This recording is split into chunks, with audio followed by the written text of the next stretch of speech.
अच्छा जी, अस्सलाम वालेकुम। तो बच्चों देखिएगा कि हमने ब्लास्टुला ब्लास्टोसील कैविटी अभी पिछली वीडियो में डिस्कस किया। अब इस वीडियो के अंदर जो चीज़ आपने डिस्कस करनी है बच्चों, वो क्या है उसको एक दफ़ा देख लें। आपको पता है, इधर सुनिएगा, ये हमारे पास एक था ब्लास्टुला, सही है। ये ब्लास्टुला ये रहा, ये देखिए, दिस इज द ब्लास्टुला। ध्यान से सुनिएगा, इस ब्लास्टुला के अंदर, या जिसको आप गैस्ट्रुला कहते हैं, जो भी कह लें, अभी चलें ब्लास्टुला की बात करते हैं। आपको ये बात पता थी कि ये ऊपर वाले सेल मौजूद थे जिसको आप एपीब्लास्ट कहते थे, ऐसा ही है ना बच्चों। चलें मैं इसको और आसान करता हूँ आपके लिए, वो कैसे करता हूँ मैं अभी बताता हूँ आपको।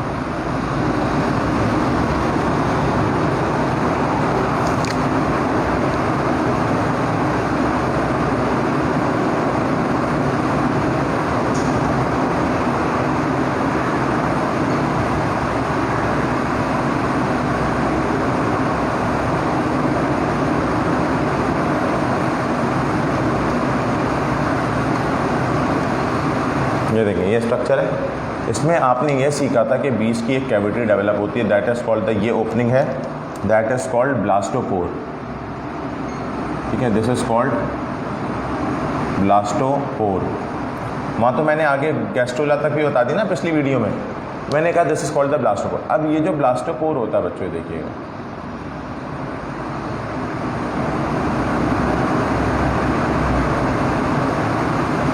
ये कैविटी डेवलप हुई थी, याद हो आपको। इस कैविटी में आपको बताया गया this is called the blastocoel cavity, blastocoel cavity. एक चीज़ होती है बच्चों, that is called fate of blastopore.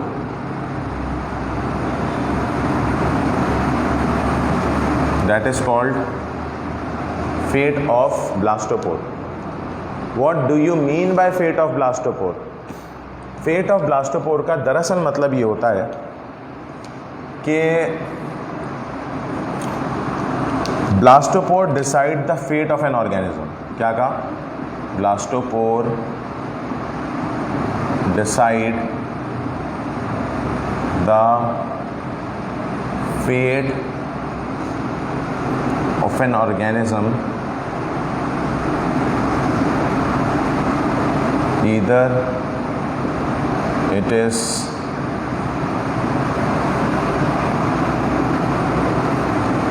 vertebrate और invertebrate। या तो वो कहला रहा है वर्टिब्रेट या तो इनवर्टिब्रेट, कुछ भी वो क्या कहला रहा है।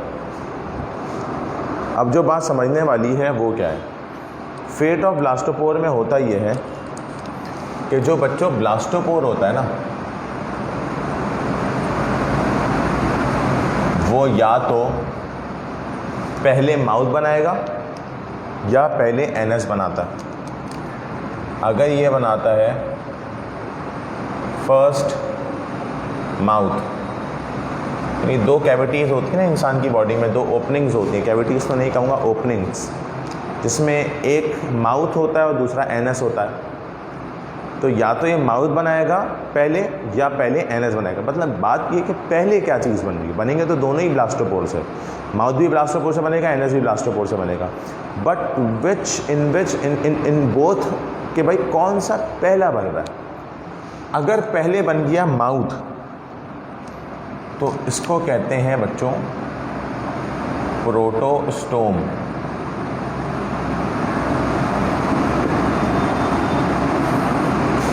यानी पहले बना माउथ और बाद में बनेगा एनस, यानी फर्स्ट माउथ हो गया तो फिर सेकंड बनेगा एनस।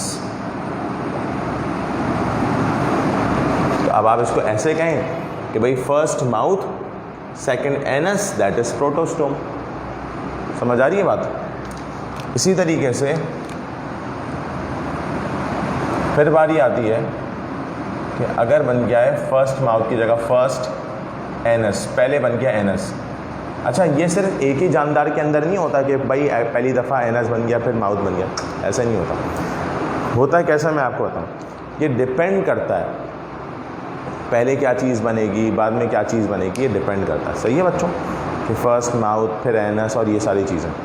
तो हमने ये बात कही कि first anus, it means it is called deuterostome.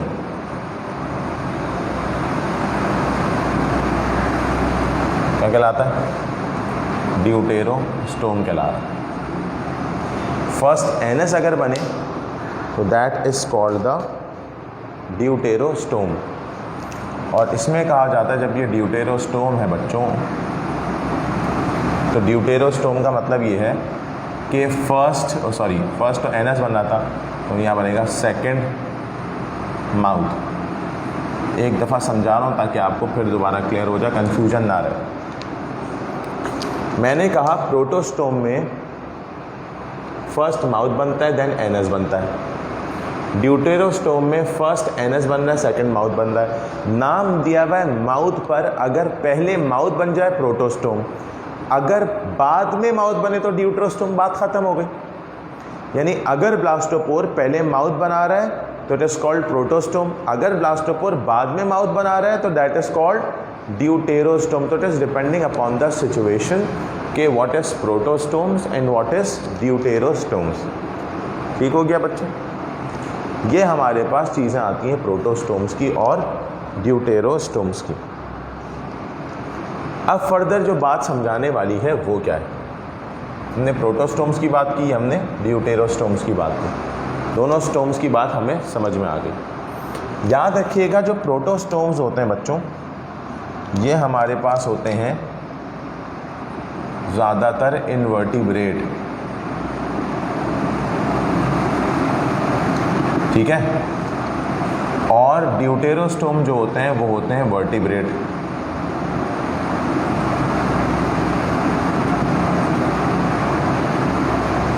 ठीक है ना? आपको पता है कि जो वर्टिब्रेट हैं वो कौन से हैं और जो हमारे पास इनवर्टिब्रेट्स हैं वो कौन से हैं। ठीक है ना? याद रखिएगा वर्टिब्रेट वो होते हैं, आपने कह दिया animal that have vertebral column या दैट हैव बैकबोन। इसके बाद कहते हैं दैट हैव नहीं, दैट लैक्स बैकबोन।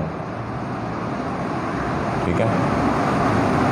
ये कहलाता है इनवर्टिब्रेट। वर्टिब्रेट में हमें क्या बताया गया कि एनिमल दैट हैव बैकबोन, अब या दैट हैव वर्टिब्रल कॉलम।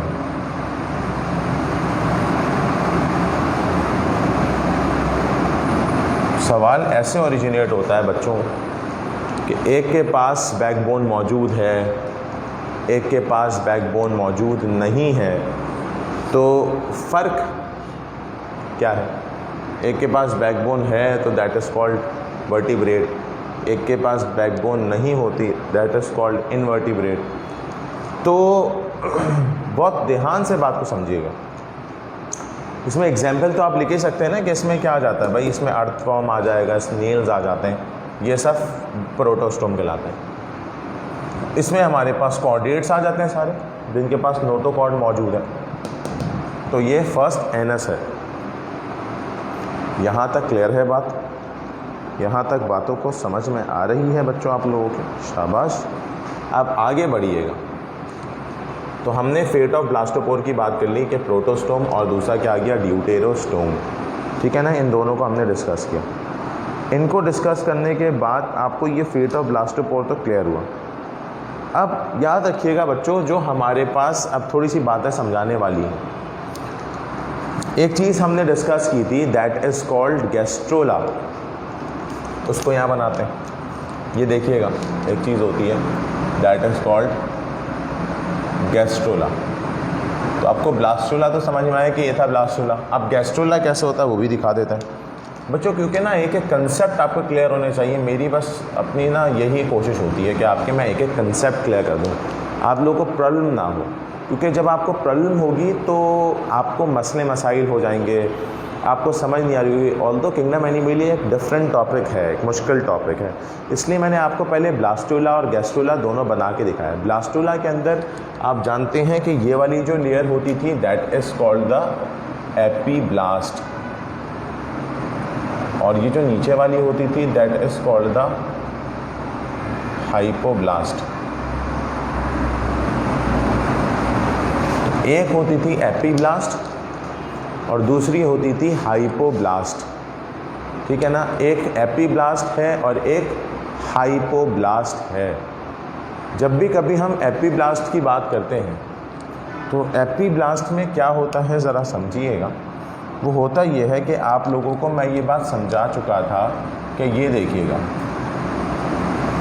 ये हमारे पास सेल है,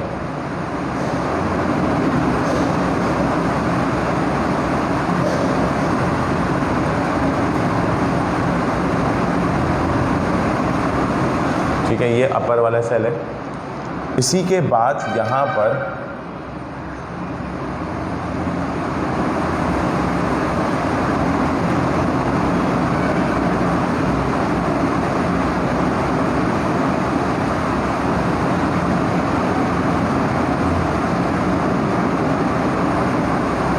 ये सेल है, ठीक है। बीच में थोड़ा सा मैं इनको और गैप दे दूँ ताकि मेरे लिए आसानी हो जाए बनाने में, क्योंकि मैं जो आपको दिखाना चाहता हूँ ना वो एक बहुत डिफरेंट चीज़ है, ठीक है। ये बीच की एक गैप खाली है, यहाँ मैं बना रहा हूँ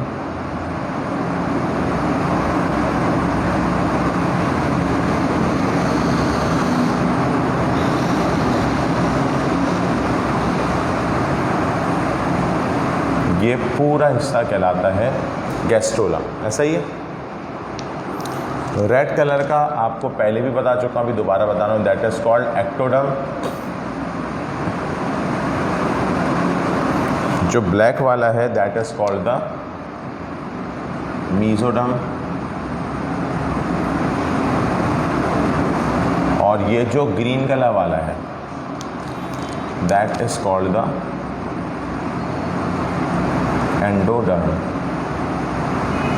एक्टोडर्म, मीजोडर्म और एंडोडर्म। और सुनिएगा, यहाँ पर जो मीजोडर्म होता है, मीजोडर्म स्टार्ट टू स्प्लिट, ये मीजोडर्म स्प्लिट होना शुरू होती है, देखिएगा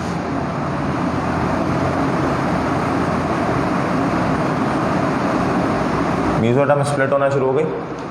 ये जो मीजोडर्म स्प्लिट होना शुरू हुई है मेरे बच्चों, इसको आपने देखना है बस। यहाँ जो बात मैं समझाना चाह रहा हूँ आपको, देखिए मीजोडर्म स्टार्ट टू स्प्लिट हो गई और एक बीच में कैविटी बन गई, that cavity is called coelom.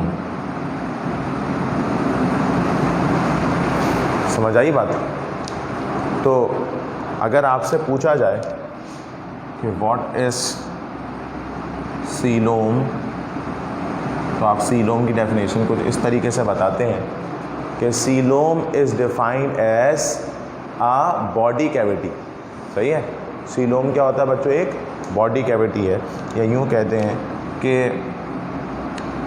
In organism या इन डेवलपमेंटल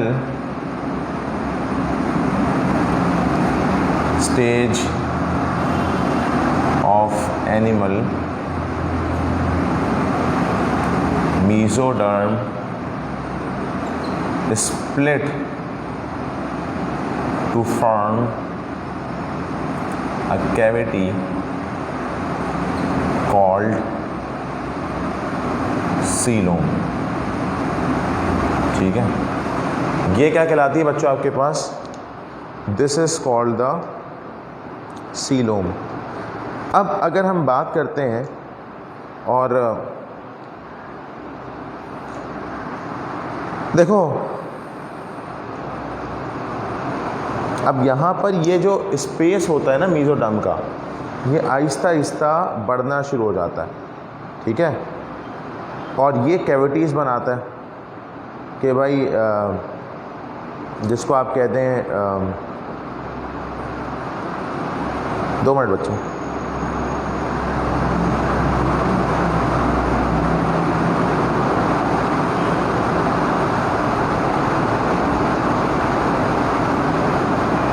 देखिए हाँ सॉरी वो ज़रा मेरे वो लेसेस खुल गए थे।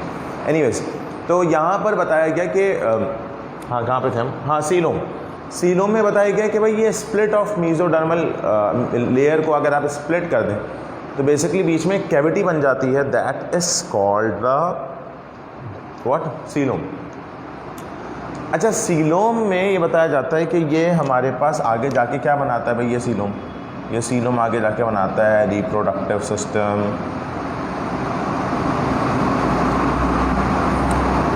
अच्छा surrounds the organ, surrounds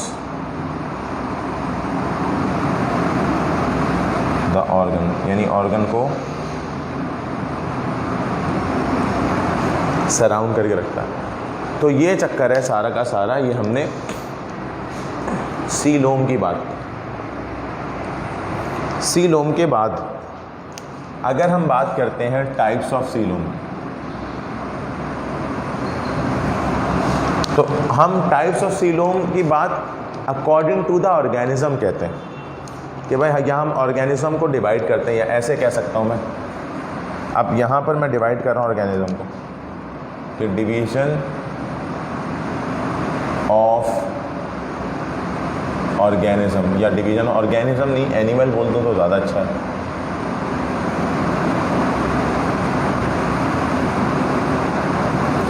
animals को हम डिवाइड कैसे करते हैं? हम डिवाइड कर रहे हैं sir according to coelom, that is the body cavity. पहला आता है जिसको आप डिवाइड करके बनाते हैं सीलोमेट,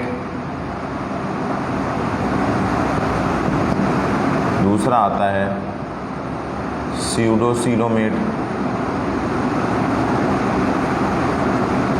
और तीसरा आता है एसीलोमेट। तो ये आ गया सीलोमेट, स्यूडोसीलोमेट और एसीलोमेट, ये चक्कर है सारा। यहाँ तक क्लियर है बच्चों, सबको समझ में आ रही है? सीलोमेट, स्यूडोसीलोमेट और एसीलोमेट। अब आगे देखते हैं, ये तो हमने बात की, इसको अब डिटेल में डिस्कस करते हैं, सीलोमेट, एसीलोमेट और स्यूडोसीलोमेट को।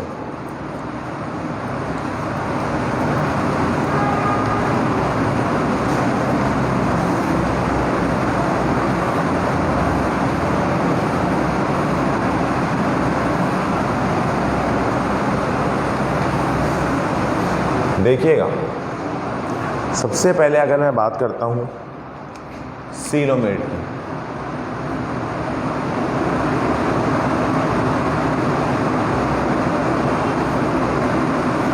तो बताया जाता है कि भाई animal having true body cavity, true body cavity, वो एनिमल जिनकी ट्रू बॉडी कैविटी हो। ट्रू बॉडी कैविटी का मतलब क्या है बच्चों? कि that are formed by the splitting of क्या? स्प्लिटिंग ऑफ मेसोडर्म, उन्हें हम कहते हैं सीलोमेट। फिर कहा जाता है कि भाई सीलोम आर सराउंडेड बाय, किससे मिलकर बनी होती है? ये किससे सराउंड हुई होती है? By mesodermal cell layer. समझ आई बात?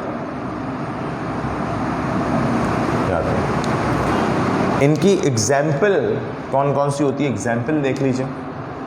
अगर हम इनकी एग्जाम्पल की बात कर रहे हैं तो इनकी एग्जाम्पल में क्या क्या आता है पता है आपको? इनकी एग्जाम्पल में आ जाता है हमारे पास फाइलम्स आते हैं, that is phylum Annelida to chordate. Annelida से कॉर्डेट तक जितने भी फाइलम आते हैं सब के सब क्या है? सब के सब सीलोमेट हैं। यानी एनेलिड्स में कौन से आ जाते हैं? एनेलिड्स में आ जाते हैं आपके पास जिसको आप कह रहे हैं कि अर्थवर्म।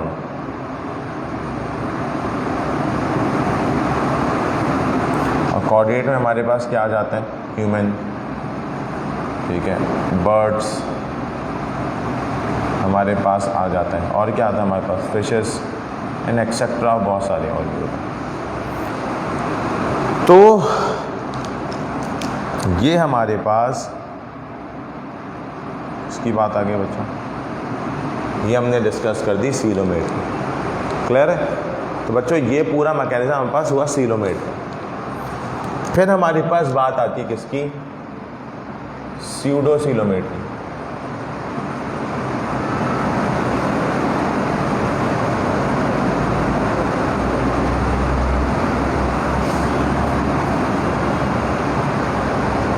स्यूडोसीलोमेट, what about स्यूडोसीलोमेट? ये वो होते हैं animal which do not have true body cavity.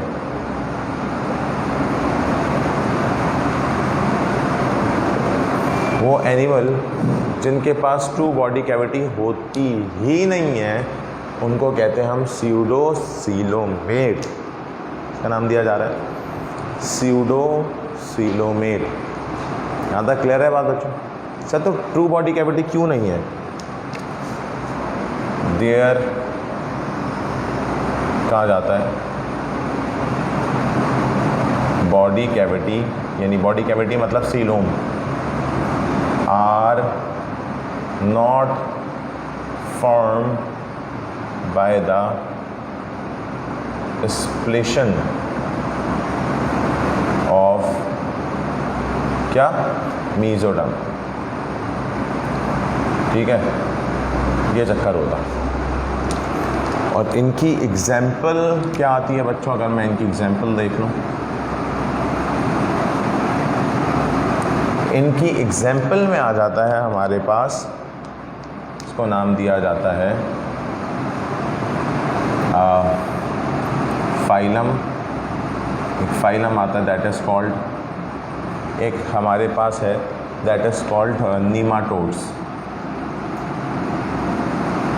तो इससे फ़ायदा क्या होता है एक्चुअली? नीमाटोड्स वो होते हैं इनमें एस्करीज आ जाते हैं, एस्करीज लैम्ब्रेकॉइड, जो pin worm, tape worm, basically tape worm तो नहीं है, राउंड वर्म जो होते हैं वो। इनसे फ़ायदा क्या है सर? इनसे क्या फ़ायदा है बच्चों? देखिए इनसे फ़ायदा की जहाँ तक बात है वो ये है कि भाई इनसे फ़ायदा ये होता है कि जो हमारे पास ये ऑर्गेनिजम्स होते हैं ना, पेन, ये सब, स्यूडोसीलोम का मतलब ये होता है कि जब ये अब ये ह्यूमन के अंदर एंटर होगा, मतलब इमेजिन करेगा कि ये जो वर्म है ना ये एंटर होगा ह्यूमन के अंदर, and when these worms enter inside the human body, जैसे ही ये ह्यूमन बॉडी के अंदर एंटर हुए तो एंटर होने के नतीजे में ये, क्योंकि ह्यूमन के अंदर जो सेल्फ डिफेंस का मैकेनिज़्म चल रहा होता है वो फ़ौरन से इनको खाने की कोशिश करता है, WBCs हमारे मैक्रोफेजेस जो हैं। अब ये क्या करते हैं? साइज़ को रिड्यूस कर देते हैं, इसीलिए इनकी बॉडी में जो सिस्टम होता है वो सब का सब बिल्कुल इतने बड़े होते हैं, ये बिल्कुल कॉन्स्ट्रक्ट हो जाएंगे because they reduces their body cavity. और एग एक्चुअली वो अपने उसके अंदर कैविटी में रख रहे होता है, मतलब they reduces their size in order to escape from the eye of the macrophages और द WBCs। तो ये क्या है? ये बेसिकली स्यूडोसीलोम इसीलिए कहा जाता है कि ऑर्गेनिज्म इसीलिए स्यूडोसीलोमेट कहलाते हैं बिकॉज ये कैविटी ख़त्म कर देते हैं। और एक तो बिल्कुल ही simple, that is एसीलोमेट।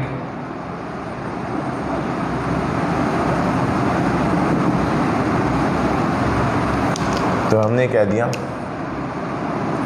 Animal that lack body cavity.